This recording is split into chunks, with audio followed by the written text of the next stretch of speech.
I'd like to welcome everybody to the Griz, and of course, I am your host, Rashad Grismore. I have a fun and a very exciting show for you today. The Lakers have put me in despair. They're killing me softly, and I have to tell y'all about what happened when I went to the dentist. I have that, and I have a ton of other sports topic, but what I want you to do is sit back, relax, and enjoy me, and let's get it.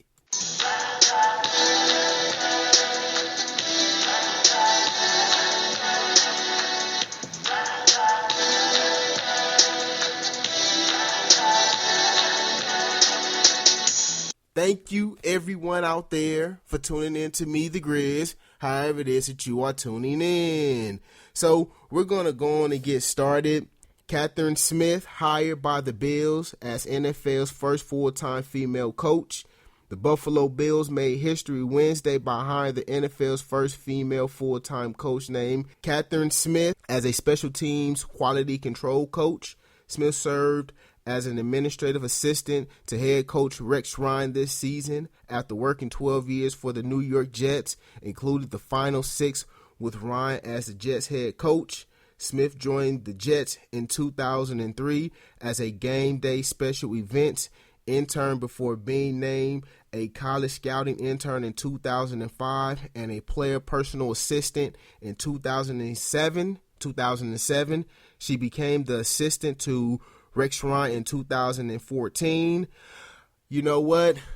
This young lady right here, she has earned her way, so I have absolutely no problem with it. She had to pay her dues, so I'm okay with this. Here's the thing that I don't want to see happen in the NFL, where we start to see women, they start to, get these jobs, and the only reason why they're getting it is because they're women. Like, I don't want to see that. That's just me. I really don't want to see that. I feel that if an individual, if they have the skill set to be able to do a job, by all means, they should be able to do that job. But when I sit there and I look at Jen Welter, who was with the Cardinals during the preseason, and then I sit there and I look at her resume and I'm saying, okay, yeah, you played football in an all women's football league. It's like, nah, that's not gonna cut it for me. That's just for me. So when I look at that, it's like, okay, Cardinals, why did you really do that? But this woman right here, she has earned her way into the NFL, and I'm happy for her. Being an African American and knowing how people felt about us doing certain things, like I can go back to the Tuskegee Airmen and how people thought that they were inferior, and then they sit there and they took the test and they were scoring higher than, their white counterpart. So I'm all for individuals getting an opportunity to prove themselves. Hopefully she'll go out there and she'll do the job the right way. Rex Ryan should be commended. I mean, it's not like Rex Ryan sit there and said, okay, you're a woman and I'm going to promote you. No, this woman had to work her way up the totem pole. She had to do that. So he made her prove herself to him. And then he went on and said, you know what? You did a good job. And here is a full-time job for the Buffalo Bills, and also here is some dental insurance, some medical insurance. The NFL, they got all the good stuff. So, I'm fine with that. But I just don't want to ever see in the NFL, we see a woman get a job simply because of how she looks or for the reasons that I named with the Arizona Cardinals. I felt that she shouldn't have got that job. I looked at her credentials and I'm like, okay, what has she done? That's just for me. It seemed like the Cardinals, they were just doing it to say, hey, look at us. Hey, look what we're doing. Nah, you get no brownie points for that. No, stop it. Seriously, stop it. So, I'm glad that the young lady got an opportunity to, prove herself, and Kathryn Smith is her name. Do your thing, Miss Lady, and I hope you do well. Now, Speaking of the NFL, it's ruckus out here in Southern California when it comes to the Rams. Everybody is going crazy about these St. Louis Rams. And I'm here to tell you that being from California, I love my LA teams, but I will never ever root for the Los Angeles Rams. I can't do it. That's just me. I can't do it. I'm going to always be a San Francisco 49er fan. I ride with the 49ers from the womb to the tomb. I've said this before. That was the first team I ever saw that played sports. I was 2 years old. 2 years old. So I'm going to always be a San Francisco 49er fan. Always. I'm going to always be a San Francisco 49er fan. It's two teams that I ride from the womb to the tomb. That's the Los Angeles Lakers, and I'll talk about that despicable team later on in the show. They're killing me softly. Oh, the Lakers, they killing me. Oh, they killing me. I'm going to talk about the Lakers later on. And, the San Francisco 49ers. I'm going to always root for the San Francisco 49ers. I am. Simple as that. I'm going to always root for the 49ers. Now, Eric Garcetti, who is the mayor of Los Angeles, he has came out and said that he doesn't want the Chargers or the Oakland Raiders to come to LA. And, he said, and I quote, "We welcome any team to come here, but I love the idea of a great rivalry to the South. We wish them luck." Now, mind you, this guy right here, he's a St. Louis Rams fan, now currently known as the Los Angeles Rams. So I understand what he's saying. He's pretty much saying, hey, look, this is my team, and I don't want you guys here. So don't come. And you know what? I agree with him. You know why? Come on now, let's be honest. The Chargers, see, I'm from LA, and one thing about being here in Southern California, we love winners. That's what we do. Now, don't get me wrong. Have the Dodgers won? No. 1988. Here's the thing.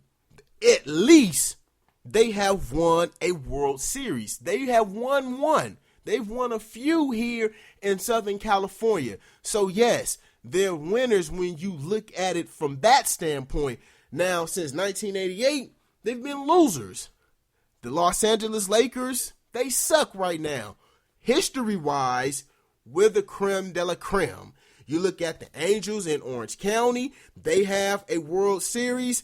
So when you look at LA and even Orange County, all of these teams have won. The Clippers, I don't count the Clippers. The Clippers are like the stepbrother, the foster child nobody cares about. So, yes, I'm not talking about the Clippers. So, when I look at the Chargers, they haven't won anything. And also, I don't want to see Phillip Rivers here in L.A. I just don't. Don't get me wrong. Phillip Rivers, he can throw that football. But every time I try to roll with Phillip Rivers, he always seems to just let me down. I sit there and I'd be like, oh, Phillip Rivers, he's getting ready to do his thing. And then I sit there and I watch him play. And then it's like, come on, Phillip, why did you throw that ball? Why? Please tell me why. Why did you throw that ball? Please tell me why. Don't get me wrong. He's a gutsy player. He's going to give you everything he has on the football field. But he just makes stupid plays. And I don't want that here in LA. I just don't want it. They haven't had a rich history of winning. Now, the Raiders, see, here's the thing about the Raiders. Here in Southern California, you have a lot of Raider fans, a ton of Raider fans. I'll be more inclined to having the Raiders even more than the Rams. I would love to have the Raiders than the Rams. Why? Super Bowls, Vince Lombardi trophies, 3 of them. Now, don't get me wrong. They've been awful.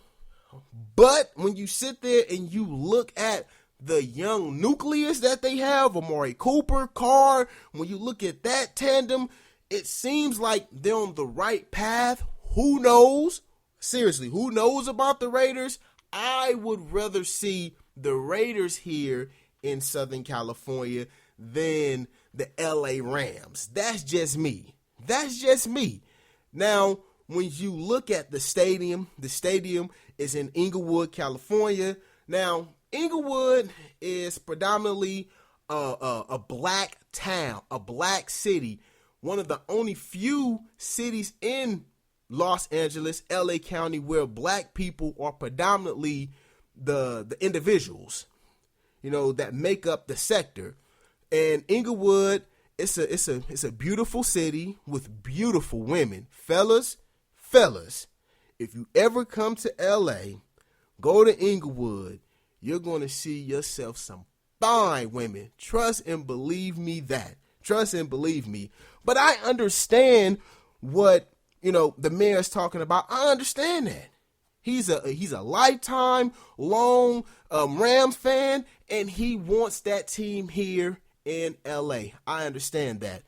But I'm going to caution the Rams by saying this. You have to win. You have to win. If you don't win, remember what happened to you years and years ago when you was here in LA. Nobody showed up. Why? You sucked. You sucked. The Raiders, they was okay, even though they won a Super Bowl here, but it wasn't consistent. Now, I understand that when you look at the Raiders, they was playing in the Coliseum.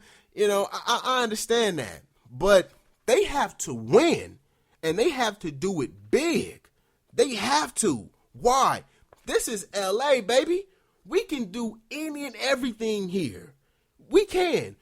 There's so many things to do here in LA that it's ridiculous. You could go to the beach.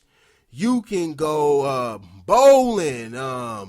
You could go downtown, LA Live. There's so many things to do. You can go to Long Beach. They got the pier down there. They got, different games down there. They got places where you can eat. There's so many things to do here in LA to where if this team, if they're not winning, nobody is going to go and see them play.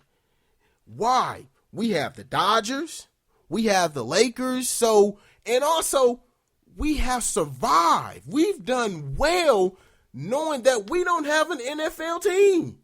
We were okay with that. It was like, yeah, do we want an NFL team? Yes, we do. Yes, we want an NFL team, but we don't need it.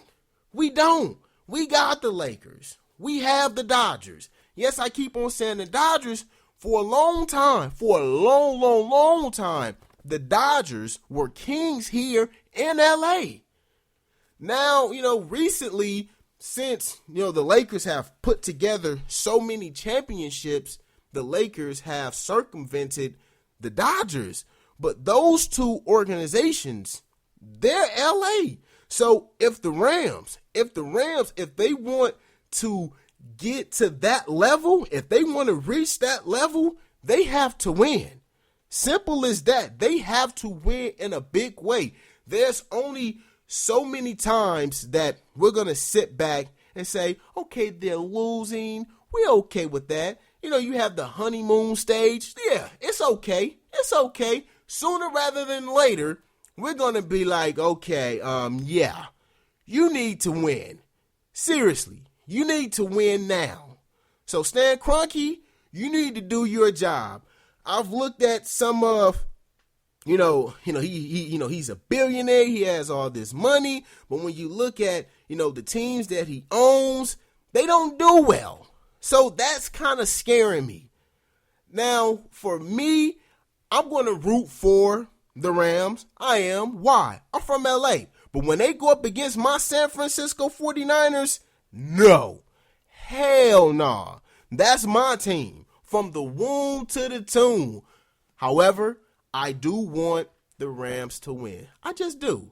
But coming up on the Griz, I was speaking about the San Francisco 49ers, and I have to talk about the San Francisco 49ers.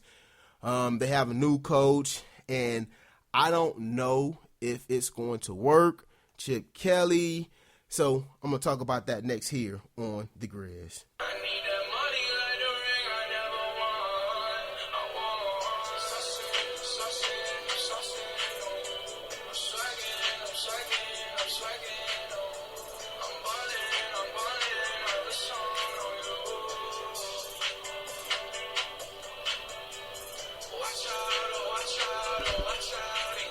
We're back, and this is The Griz. Before the break, I was talking about, the Rams being here in LA, and I'm here to tell you it's going to be okay as far as the different things that will be here as far as being in this city, referring to the stadium, the Super Bowl, when, the mayor, Eric Garcetti, when he was talking about the Super Bowl being here every 4 or 5 years, even hosting the Final Four, even an Olympic bid. These are good things for LA, and especially Inglewood. It'll bring a lot of prosperity to the neighborhood. So I just hope everything works out. Trust me. I really want everything to work out. Now, enough of that. The San Francisco 49ers, they have hired Chip Kelly. He spoke today as far as the news conference about the team. And, Chip Kelly, I'm not going to sit here and say I don't like the man. I just didn't like the way in which he handled things in Philadelphia. A lot of his players were saying that there's a certain type of black person he likes to be around. For me, that doesn't sound good, but I'll give him the benefit of the doubt. I'll give him the benefit of the doubt. Why? He's my coach. He's the coach of the San Francisco 49ers. So that's something that I just have to do. Even if I don't want to do it, I have to do it. But this is where Chip Kelly loses me. This is where he loses me when he sits there and talks about this bum, Colin Kaepernick. This is what he said about Colin Kaepernick. Obviously, Cap is an extremely talented football player, and you need to have a good quarterback to win, Kelly said when asked if Kaepernick made the Niners an attractive team. That's what he said. Now, for those of you who have never ever heard my show before, I loathe Colin Kaepernick, the detestable one. I can't stand this dude. Seriously. So if Chip Kelly, if he comes to San Francisco with that mindset, he's not going to be here long. Seriously. If you're talking about Colin Kaepernick playing quarterback in the National Football League, no. I'm going to tell you where Colin Kaepernick needs to be at. Have you ever went to Walmart and, you see the old people out there and they sit there and they say, how you doing? Welcome to Walmart. Like they're greeters. Yeah, that's Colin Kaepernick right there. He needs to be one of those type of people right there. Yes, that's what he needs to be. If you're talking about him playing quarterback in the National Football League, Colin Kaepernick is a bum. Seriously, he's a straight up bum status. I don't like this dude, and I don't understand why Jed York and Trent Baalke is on this stupid level. Like they're playing with a stupid spirit. That's something my mama would say when we would do things growing up, and she just didn't understand it. She'd say, okay, why are you playing with that dumb spirit? You playing with a stupid spirit. That's these guys right here, and also Chip Kelly. Chip Kelly, if you want to keep your job, get as far away from this guy as you possibly can. Excuse me. He's a straight up bum status. A guy who wants to show off his tattoos and he wants to be cool. I don't want my quarterback to be cool. That's just me. I don't want you to be the hip guy. Now, can you have some swag? Can you be fly? Fly is good. Can you be that like Tom Brady? Definitely. Be that. But when I sit there and I watch him in a press conference and this bum has on some Dre headphones, it's like, come on, dude, you're trying to be cool. I don't need for my quarterback to be cool. I don't. Only thing I need for my quarterback to do is go out there and make plays. That's all I need for him to do. I don't need for him to do nothing else. This guy regress. He straight up regress. And he's a bum. He's a bum. He never ever made not one player on the football field better, especially the skill position players. He didn't make any of those guys better. Not one of them. Straight bum status. So if Chip Kelly, if he wants to play with that stupid spirit, by all means, do it. You won't keep your job. Seriously, you will not keep your job, Chip Kelly. Listen to me. Listen to me. Listen to me. Chip Kelly, if you're listening, if you want to keep your job, get as far away from that bum as you can. That bum cost Jim Harbaugh his job, even though Jim Harbaugh was off anyway. You know, Jim Harbaugh is like, you know, he's a weirdo. He for real. He's just weird. He's one hell of a coach though. Now, as far as Chip Kelly and the way in which he, you know, his mannerisms, is like he's a knockoff Bill Belichick.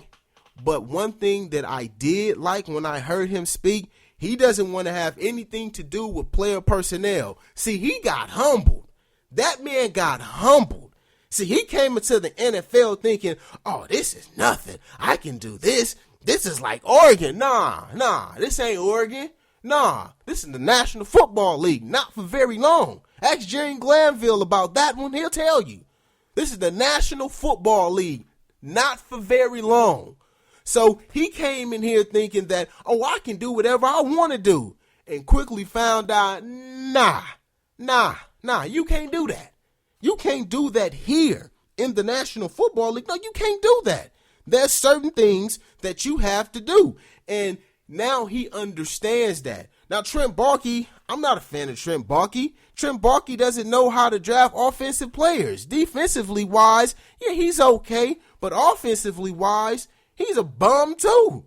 I don't understand what's going on with the San Francisco 49ers. And I'm not even going to sit here and lie. For a minute, I was thinking, I said, man, these guys is making me mad. Do I really want to become a St. Louis Rams fan? Now the LA Rams? And I thought about it and I was like, nah, I can't do that. But, you know, Chip Kelly, now he understands that I can't do this. I can't, so let me leave it to somebody who can. Now, as far as his attitude, now I talked about that a little bit earlier. I just didn't like to hear a coach and players say that, well, this guy, he preferred this type of black guy. And Stephen A. Smith, he said it best. You never ever heard that from any NFL coach. So that's not good. He can't do that this time around. He can't. He wants to be a dictator. Like I said before, he's a knockoff of Bill Belichick. He came to the NFL thinking he can do what he wants to do, and he quickly found out that, no, I can't do it. Here's the thing. He's an all right coach. He went to the playoffs 2 times in Philly. His last year, he was fired. So he's a halfway decent coach. But, you know, we'll see. Only time will tell what will happen. I hope he does well. Seriously, I do, because I'm a San Francisco 49er fan. How many times have you been fans have had a coach where you say, man, I don't want that damn coach, but that's my team. That's my team. So I got to go with my team.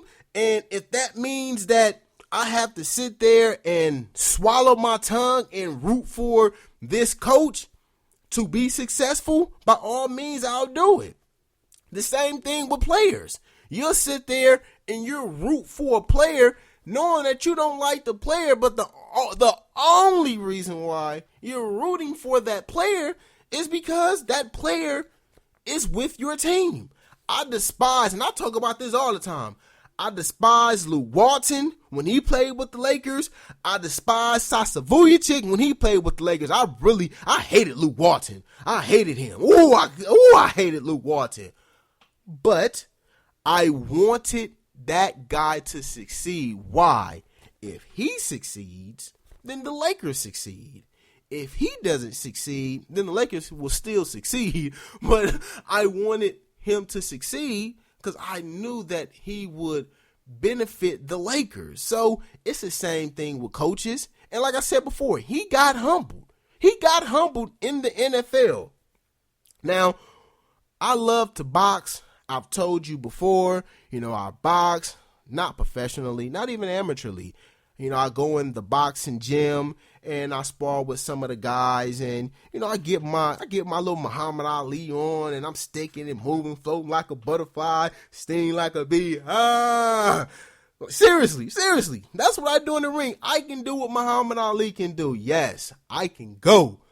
But there was a guy that he came to the boxing gym, and he was a professional fighter. I'm not gonna say his name. But, he came to the gym and he was very cocky and he was very disrespectful to people. He wasn't friendly. And one of the guys at the gym, he had to put this guy in check. And he let him know, dude, you don't come in here with that stuff. You'll get knocked out. Don't come in here with that. Don't come up in here with that foolishness.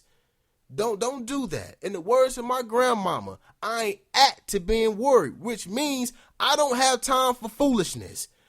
Isn't it crazy how, you talk to old people and they have these sayings, you'll be like, what, hold on, where'd that come from? But it makes sense though. I ain't apt to being worried. That was something my grandmama would say. And, and the guy who told him that, he was a friend of mine. And he told him, look, dude, you don't come in this boxing gym like that. You don't do that. You act like you have some respect. If not, you're going to get your ass beat. And that's what he told him. And you know what happened? That guy who was a professional fighter, he got in line. Why?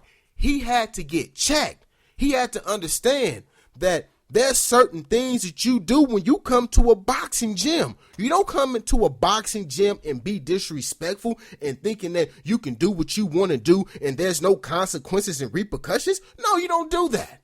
And the same thing that goes with Chip Kelly. Chip Kelly came to the NFL cocky, arrogant, thinking that, I was at Oregon. Yeah, I went to a national championship. I didn't win, but I have this offense, and I can sit there and do what I want to do. I can treat people any kind of way, and I can do what I want to do. And what happened in the NFL? Jeffrey Lurie was like, hey, you ain't got to go, but you got to get the hell up out of here. Bye. See you. And that's what happened in the boxing gym. It's like, dude, you get in line. If you don't get in line, if you're out of line, I'm going to put you in line. And, this is just a learning thing for him. And hopefully he learns. If not, then, he'll be out of the NFL permanently. Now, coming up on the Griz, the Warriors. The Warriors, these guys, they just keep on winning. Like, seriously, it's like, okay, how long will these guys win? Seriously, how long will these guys win? And you know what? I'm not even going to go on break. I'm going to talk about the Warriors for a minute. You know what the Warriors remind me of? There was a boxing match that came on Showtime. And Showtime, they had like a little promotion to get people to tune in to the channel. And they had Deontay Wilder, who's a heavyweight, and I was watching a fight, and I was saying to myself, man, this dude sucks. Seriously, this dude sucks. He has absolutely no skills. There's somebody out there who doesn't know anything about boxing or they know just a little bit about boxing, and they'll swear up and down that this guy has skills. Like, they'll be thinking like, man, this guy right here, he can fight. And it just pisses me off that people think that way. So I say all that to say that there's some poor soul out there, and it's probably you listening to me right now, there's probably some poor soul out there thinking that Golden State is like the Don Dada, like these guys is just super duper great. And I'm here to tell you, no, they're not. As far as history-wise, they couldn't beat none of the top teams that the NBA has ever produced. Seriously, they couldn't do it.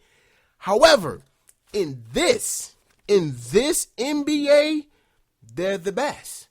They're the best. You know what? I'm not going to say that. They have to go up against San Antonio. I can't wait to see those matchups, that and the Thunder. I can't wait to see those two teams go at it. As far as the Eastern Conference, yeah, Golden State, they have that on lock. Dominated LeBron James and them. I was so totally I was really upset with Kyrie Irving. I felt like he didn't compete.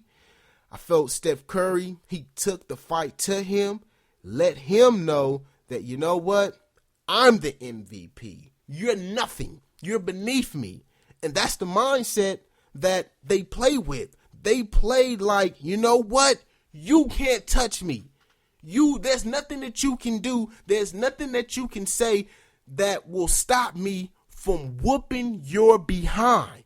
That's what they did to the Chicago Bulls. The Chicago Bulls, yeah, they're not as good as they were with Tom Thibodeau, but they're still formidable. But you know what? They're like not the Cavaliers. Steph Curry is like, I don't care about none of that. I don't care. I'm coming here and I'm coming to dominate. And they're playing great basketball right now, even though people thought that they were in trouble when they lost to, who was that? The Detroit Pistons. And then people was like, oh, you know, they're slipping because they got blown out. And then what they do? Then they go on and they go to LeBron's house, smack on them, and then they turn around and they do the same exact thing to the Chicago Bulls. So it just lets me know that this is a team that will not be messed with as far as the Eastern Conference. But I want to get back to the lecture at hand. The lecture at hand is that there's some poor soul out there.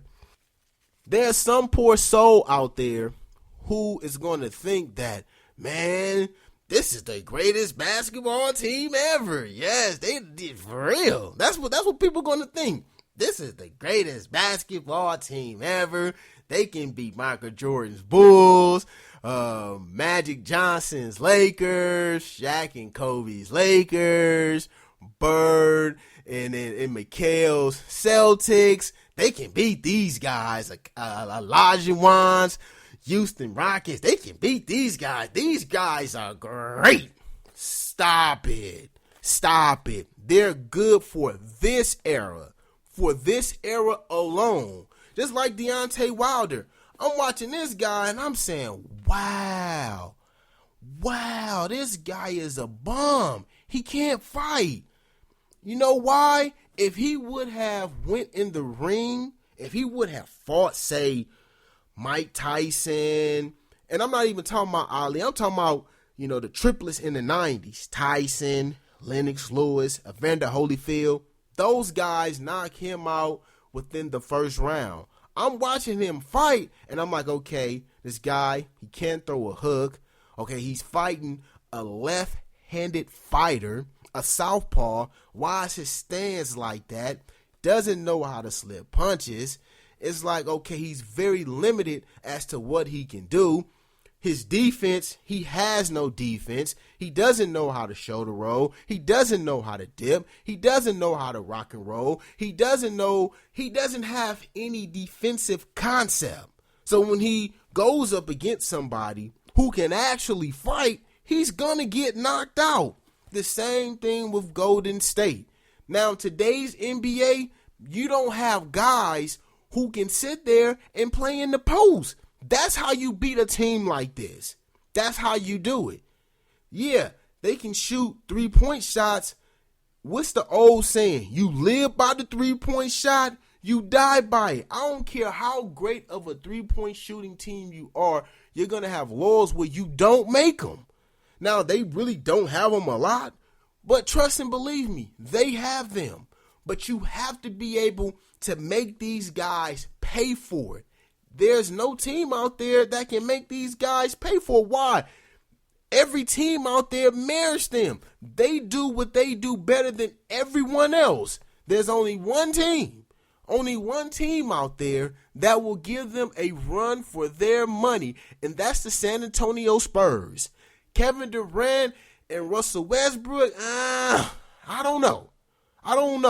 The only reason why I say that is because of their coach. This guy came from the college game, and just because you have two superstar players, that doesn't equate to a championship. It just doesn't. In order for you to be able to win as a duo, you have to have that coach, and you have to have that supporting cast. I've seen Oklahoma City play. I'm not really too fond of their supporting cast. Cantors, yes, he can play, but the guy don't play a lick of defense. Like, he's allergic to playing defense. Serge Ibaka, who got the big deal, is like, okay, you have to be more consistent. Seriously, he has to be more consistent. And, Russell Westbrook, the guy is phenomenal. When he dunks the ball, he's just nasty with it. He's just nasty. And then Kevin Garnett, and then I'll just say Kevin Garnett, Kevin Durant, whew, that's a bad boy right there. Kevin Durant has all the skills in the world. None of that matters. None of it matters if you don't have a coach who can be able to put guys in the right position to be able to make plays. So, do I see them beating a team like Golden State? Nah, I don't. When you look at Golden State, you sit there and you see not only Steph Curry handle the basketball, you'll see Andre Iguodala handle the basketball. You'll sit there and you will see Klay Thompson handle the basketball. You'll sit there, you'll see Draymond Green handle the basketball. All of these guys, especially when they go small, all of those guys can handle the ball, and all of those guys can shoot three-point shots. So it makes them very, very tough to guard. The one way that you can combat that is by going into the post. That's how you do it. And what team can do that? It's the San Antonio Spurs with Tim Duncan. Tim Duncan can do it. I think seriously, I don't want them to win. I don't like the Spurs. I said this before. I don't want Tim Duncan to have more championships than Kobe. I just don't. But if Tim Duncan, if he can play how he played in the NBA Finals against the Heat, they will beat Steph Curry and company. Now, I was talking about big man, and there's a big man in the game who can really, really be great. He just has to take his game to the next level, and I'll talk about that next here on the Griz.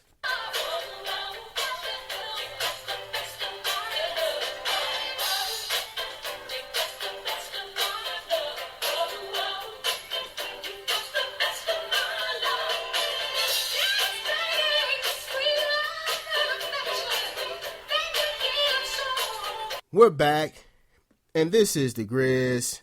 I was talking about big man and how big man play an intricate part as far as winning championships, and if a big man is out there, a big man can sit there and make Golden State life a living hell. And the big man that I'm talking about is DeMarcus Cousins. That guy right there, Boogie Cousins. I like that guy. Seriously, I like that guy. The only thing about Boogie Cousins, besides his, him being mercurial, the guy can play. The guy has all of the skills. For him to be that big, that strong, the guy can move. I like him. And not only do I like his basketball skills, I like him as a leader of the team. Why do I say that? You remember when his coach got fired at the beginning of the season, and he came out and he said, and he was playing good at the time, and he got hurt, and he said, you know what? I blame myself. I blame myself. I know that if I was healthy, I know that my coach would not have gotten fired. When he said that, he gained so much respect from me. Now, as far as being a leader of the team, I'll take that back. I don't know if he's a leader of the team, but as far as my admiration and my respect, he gained that tenfold. Just for him even saying that, for him to say that, it was like, okay, I like this guy. Yeah, he might be off the cuff. He might have a little psychological problems going on, but as far as, the respect factor, he has that from me. Now, the Kings, they beat my Los Angeles Lakers. Boogie Cousins, he dogged out my Lakers. And you know what? I'm here to tell you, I'm in despair.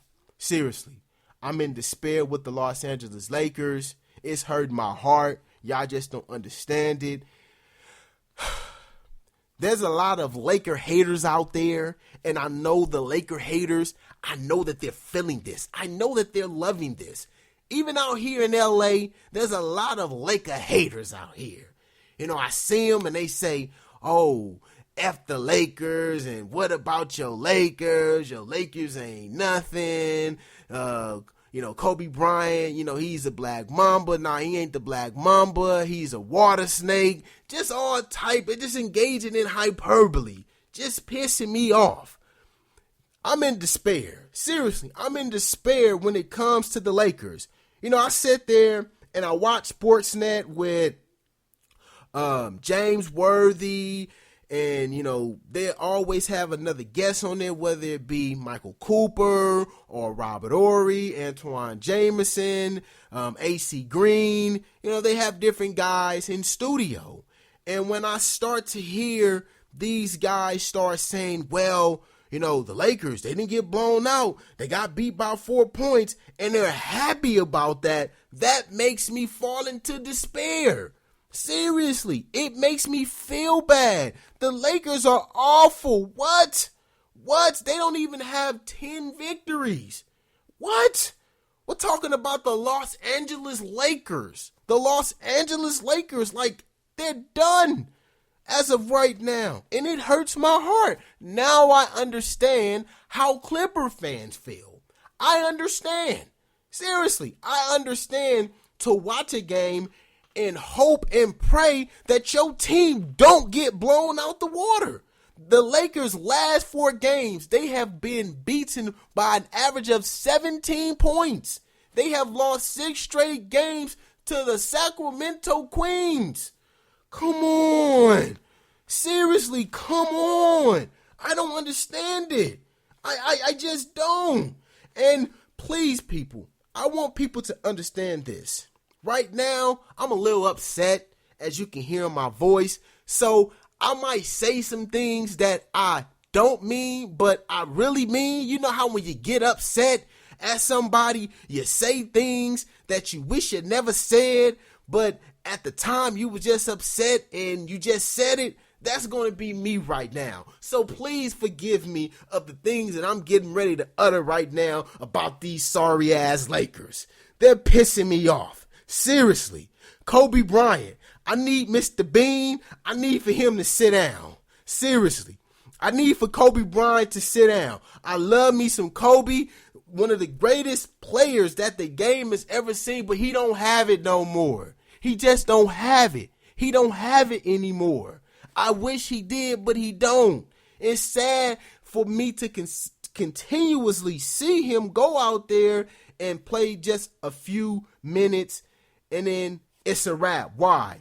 An injury here, an injury there, some small. He needs to go. And then I'm looking at the young players, Julius Randle. Where is he at? And now I said before that I wasn't even a fan of this guy. I'm not.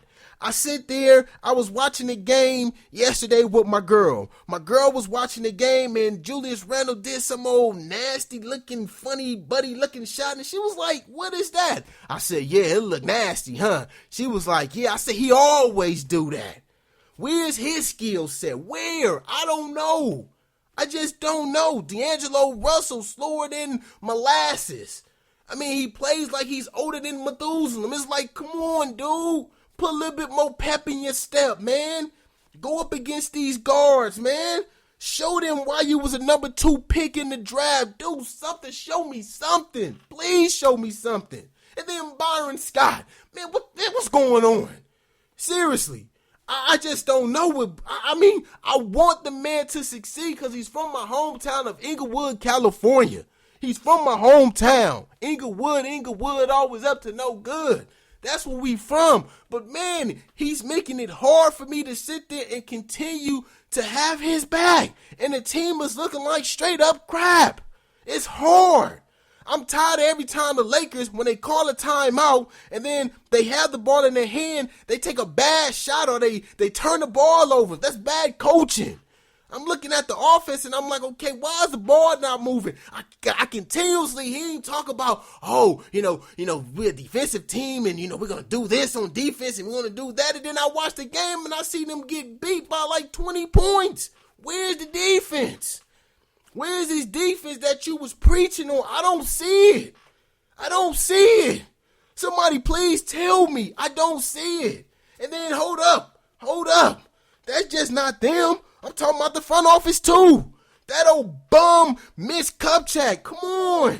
You can't even get a free agent to even come here. At first I used to think it was Kobe Bryant. Everybody sat there and got on Kobe Bryant's head because of what happened with LaMarcus Aldridge. Then LaMarcus Aldridge came around and said, nah, Kobe Bryant was the best part of the pitch. It was Lakers organization. That's you, Mitch. That's you, Jim Buss. What's going on? Come on. Dr. Buss is turned over in his grave. If the man can get up, he would come up and he'll slap both of them. Man, what y'all doing to my baby? Come on. It don't make no sense. It just don't. It don't make any sense that the Lakers go out there routinely and get their asses whooped. I'm tired of it. I'm tired of seeing the Lakers go out there repeatedly and get whooped on. And then I got to always hear Byron Scott. Well, we got to learn from this and we got to do this and we got to go back to the drawing board. Hey, man, I'm tired of hearing that, man. I'm tired of hearing it. I understand that the Lakers are not going to be good this year. I understand that.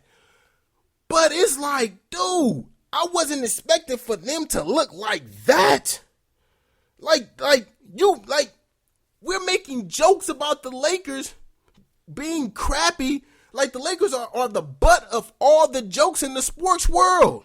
When you want to refer to somebody sucking, you say, oh, they play like the Lakers. And then everybody know what it means. What? We're the Los Angeles Lakers. You know what this reminds me of? I bought a tablet for my daughter from RCA. Now, RCA was formed by David Sarnoff during the early 1900s. RCA was like Sony.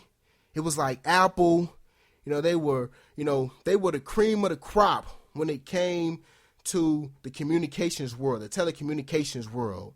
And then after the great David Sarnoff fell off, after he died, the company, it just went to just shreds.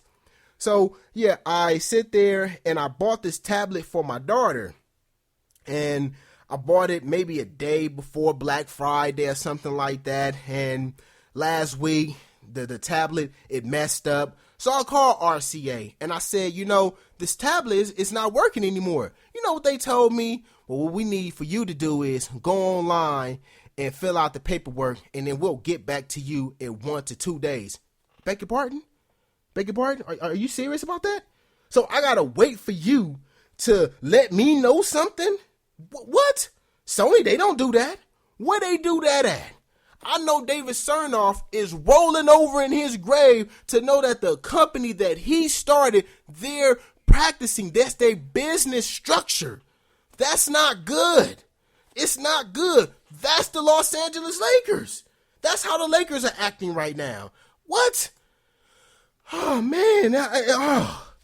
it's just mind-boggling to me. It just hurts me. Seriously, it just hurts me. But I'm out of breath right now, so I'm getting ready to go to break, and we'll be back here on the Griz.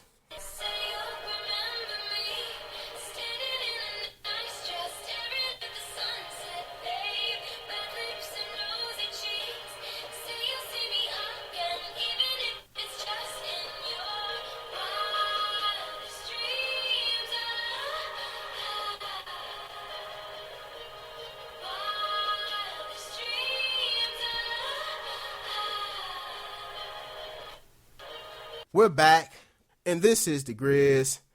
Yesterday, or maybe the day before, I went to the dentist, and when I went to the dentist, well, one of the reasons why I went to the dentist was because I have like a little side gap here, and I have braces, and I lost my retainer, so I went to the dentist to try to see if I can get 2 new retainers, top and bottom. Now, the gap is on my bottom tooth on the right side, and it's about 2 inches wide in diameter. And so when I was talking to the orthodontist, she asked me, well, what do you want to do? Do you want to get braces? And I was like, nah, I don't want no braces. Nah, For those of you who have had braces, you know every process of having braces, it hurts. So I was like, no, I don't want that. And then she was saying that it was 2 different types of retainers that they could give me. And I was like, okay, give me the one that helps me with this 2-inch gap that I have. So, after the consultation, I went in there and I talked to the head lady of the dentist place, and, she was calling my insurance company, and she gave me the price, and I was like, hold up, wait, why is this? She was like, well, the reason why it's this is because the orthodontist, she said that, or she recommended that you get this. I said, well, I ain't tell her that. I ain't tell her I wanted braces. I told her I ain't want no braces. And you know why they did that? They wanted my money. And I told her that. I said, you know what? Y'all want my money, huh? I said, y'all ain't getting my money. Y'all all up in my pockets and y'all want what I have. Nah. I told the woman what to say, and then she gonna turn around and do it her way. You know why? Because she want my money. Now, I went and got a deep cleaning and all that stuff, and it was just awful. And people out there, please go to the dentist and, get your teeth squared away. Ain't nothing worse than talking to somebody and their breath is foul and funky. Seriously. I was talking to a guy not too long ago. The man was talking to me, and as he was talking to me, his breath was burning the inside of my nose. I was trying to I gave the guy some gum. Well, I tried to give the guy some gum, and he gonna tell me, nah, I don't want it. And I insisted, here's some gum, I'm gonna take it. Nah, I'm okay. I'm saying to myself, dude, your breath is humming. It's humming, dude. Seriously, take this gum. When he was speaking, it was like his breath was burning the insides of my nose. And I'm like, dude, come on, your breath is stinking. So, yeah, I got a deep cleaning out there, yeah. And people out there, please, take care of your teeth. But let's get back to the sports. Carmelo Anthony passes Larry Bird on all-time scoring list. The total moves him past Larry Bird, sole possession of 31st place on the NBA all-time scoring list, giving him 21,793 career points. So my question is, who's the better player? Doug Stewart would always say something like, well, if you had a basketball team, no, not in the NBA, but you were just picking teams, who would you pick? Carmelo Anthony or Larry Bird? And I'm here to tell you, give me some Larry Bird. Yes, give me Larry Bird. Carmelo Anthony, nah, he's not on that level. Can Carmelo Anthony score the rock? Yes, he can. He can score with the best of them. But that's about all the man can do. He can't do too much and nothing else. He doesn't make guys better. What else? Rebounding, he's not all that. Defensively, he's horrible unless he's going up against LeBron James. Larry Bird was just phenomenal. I mean, what can you say about Larry Bird? Larry Bird get out on that basketball floor, or he gets out on the court outside where, the asphalt make your knees hurt. If he gets out on there, he just going to shoot jump shots all day long, and he's not going to miss. So the game is going to be over really, really fast. Carmelo Anthony is not that great of a jump shot shooter. He's a hell of a scorer, but as far as shooting the ball, nah. So give me Larry Bird. The game is going to be over really, really fast. Melo is going to be over fast, but not like Bird. Now, I was talking about earlier in the show about, a guy who can take over the game and give a team like Steph Curry and company problems. And that guy is DeMarcus Cousins. And I kind of talked about him, and then I went off into the Lakers, and y'all already know what happened with that. But when I was watching his stats, and I was looking at his stats, I was like, nah, that's not good enough. Like, I'm looking at his numbers, and he's been in the league since 2010. He's never, ever had a season where he has shot from the field over 50%. So that right there in itself is a huge, huge problem for me. When you look at guys, and I'm talking about the three greatest centers ever, for me, Shaq, Kareem, and Olajuwon. When you look at those guys, as far as shooting from the field, those guys shot over 50%. So that lets me know that they were taking high volume shots. DeMarcus Cousins, on the other hand, he's not doing that. He can't be doing it. Why? He's shooting for his career 46% from the field. That's not good. That will not get the job done. He has to be more efficient in the way in which he scores. Yes, you're putting up this year 26.2 points per game, but he's shooting 44% from the field. That's not good. Maybe 45% because he balled out against the Lakers. Had a monster game. Was it 36 points against the Lakers? Well, 15, 16 rebounds. So, yeah, he dominated the Lakers. But he has to be consistent. He has to put up numbers like that all the time, and he has to be efficient. He's not an efficient player. And not being an efficient player will not be able to put him on that level of those guys that I just named. If he wants to take that next level, he has to put in the hard work and dedication. Do I think that he's putting in the hard work and dedication? No, I really don't think so. I could be wrong. Like I said before, hey, I do like the guy. I do. But that doesn't mean that I can't sit there and give my opinion of him. Or maybe he is working hard. He just doesn't know how to take the proper shots. Like, I'm looking at his stats. I know when against the Lakers, he had 36 and 16. But I'm looking at his numbers. Now he wants to shoot 3-point shots? No. Before, an individual can start to expand their game, extend their game, first of all, they have to sit there and they have to master what they're supposed to master. What is that for DeMarcus Cousins? The post. He has to sit there and dominate that mid post or that low block area. He has to dominate that. He has to. Preferably the low block. Dominate that. Do that. Then once you sit there and once you dominate that and you perfect that, then start shooting 3-point shots. Because from the 3-point line, he's shooting 33%. And that's not good enough. So he needs to play in the post. That's what he needs to do. It's just like in boxing. I'm getting ready to go here. In boxing, a lot of guys want to fight like Floyd Mayweather. They want to show the role. And if you notice, a lot of guys, when they try to fight like Floyd Mayweather, they always get hit. You know why they get hit? They haven't mastered the art of boxing, which is put your hands up. So because they're trying to copy Floyd Mayweather, they get hit. They haven't perfected the basics. They haven't perfected what they're supposed to perfect, which is put your hands up. And excuse me for that. I accidentally hit, the microphone. But yeah, DeMarcus Cousins, great talent. He just has to take that next level. Just do what you're supposed to do. But that's my time here on the Griz. I thank y'all for listening to me. Wow, I've been babbling, going on some soliloquies. I truly, truly thank you for listening to me. It's been an honor talking to you. I love y'all, and I'm out.